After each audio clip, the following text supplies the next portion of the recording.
Well, it gets even better. I can't even try for a second option. First of all, what this is revealing is the very important economic role, financial role that commanders of the military played in the post-war period, right? I mean, is this something that would be of interest in a civilian interpretation or analysis of the military, or is this actually what a commander is supposed to do, right? Especially at the level that MacArthur was. But it wasn't just MacArthur. Here's this other thing it's saying right down here. MacArthur proved as good as his word on November 6, 1945. His headquarters issued Scapin 244, dissolving the family holding companies, an order that resembled the Yasuda Plan. The general also undercut the reparations program by permitting the reclassification of former military facilities as industry vital for civilian production and therefore exempt from seizure. The general sabotage of plans for fundamental economic reform stunned numerous planners in Washington.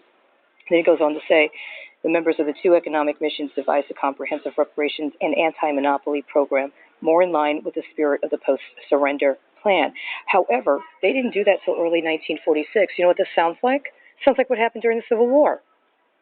This sounds like what Ulysses S. Grant did, that presumably was appealed to Lincoln, and Lincoln said, no, I didn't approve that. My commander in the field, if he did that, didn't have my approval. The problem is he'd already done it.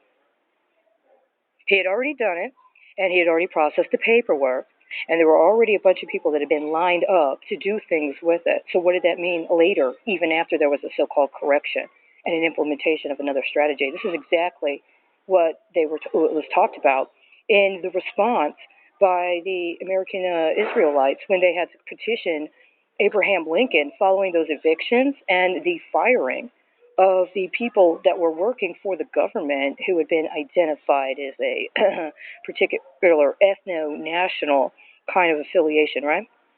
That Ulysses S. Grant published this order that all Jews were supposed to be fired who had been in the government because of illegal trading activities around the time that people were being evicted, and was saying that he was under orders from the president to do that. Well, he was a field commander, so that gives him a certain kind of utility and mobility and authority. But upon direct appeal by the president said, well, I didn't authorize that. The problem is he had already put it into effect. So if this was 1946, how long was that from 1866? And he started it in November of 1945. How long was that from November of 1865? That's 80 years. But what we're also talking about is 2018, which is 60 years, right?